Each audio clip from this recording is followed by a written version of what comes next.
Oi, gente, eu sou Melina Pocran Rubaina e eu tô aqui para falar de um assunto muito pertinente, que é a maneira como Deus fala com os nossos filhos, e muitas vezes a gente menospreza isso ou não gera esse ambiente para isso acontecer. Desde o último retiro de integração que teve lá na Comunidade Alcance, a pastora Adriana Hortêncio comentou sobre como ela começou a orar pelos filhos dela para que Deus falasse com eles de maneira que eles entendessem.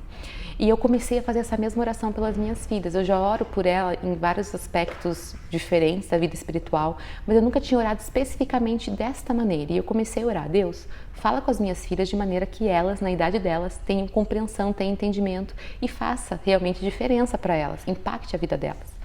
E foi muito bacana uma coisa que aconteceu com a Manuela, que um dia ela chegou para mim muito feliz que ela tinha tirado nota máxima na prova de matemática. Só 2 crianças da sala tinham tirado nota máxima e ela foi uma delas.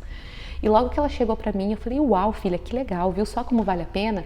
Você se esforçou, a gente orou, pediu pro Papai do Céu te ajudar, porque essa é uma oração que a gente sempre faz. A gente pede para Deus ajudar ela na hora da prova, a lembrar de tudo que ela estudou, de tudo que ela viu em sala, e para ela ficar tranquila, não ficar nervosa.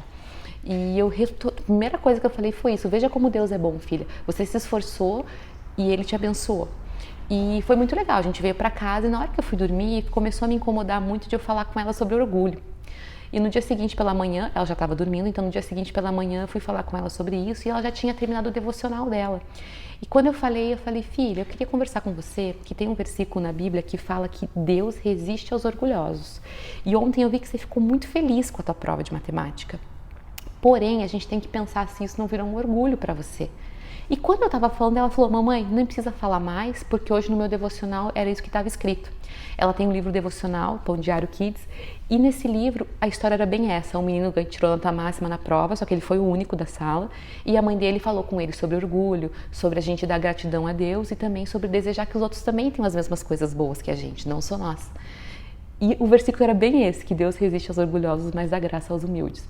E quando eu vi aquilo, eu falei: uau, Deus, o Senhor realmente está ouvindo as minhas orações, o Senhor está falando com as minhas filhas e cuidando delas, ensinando elas. Isaías tem um texto muito lindo que fala: os seus filhos serão ensinados pelo Senhor. E essa é uma oração que eu faço também a Deus. E eu achei muito sensacional isso, porque a professora poderia ter dado a prova 3 dias antes, 3 dias depois, mas ela deu exatamente na véspera daquele dia do devocional em que falaria sobre o mesmo assunto. Então Deus tem o tempo correto, o tempo perfeito de falar com os nossos filhos, e foi muito sensacional, mas fica uma lição muito importante. Para que Deus fale com os nossos filhos, nós temos que ter 3 coisas importantes. Uma é sempre estar ensinando a eles a importância de ouvir a voz de Deus, estar estimulando a fé deles para que eles amem a Jesus e que eles tenham vontade de conhecê-lo cada dia mais. O segundo é ensinar estratégias para que eles possam ouvir a voz de Deus, ensiná-los a orar, ensiná-los a fazer devocional, ensiná-los a ler a Bíblia. Talvez se a Manuela não tivesse aquele livro devocional e aquela prática de sentar e ler a Bíblia e fazer o devocional, ela não tivesse recebido essa mensagem de maneira tão eficaz como foi.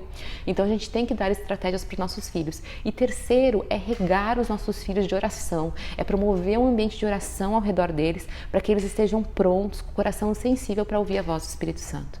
Então era esse o recado que eu queria dar para vocês hoje. E se vocês têm gostado dos vídeos que a gente tem feito, eu sei que não tem sido muito periodicamente correto e fiel, mas eles vão sair.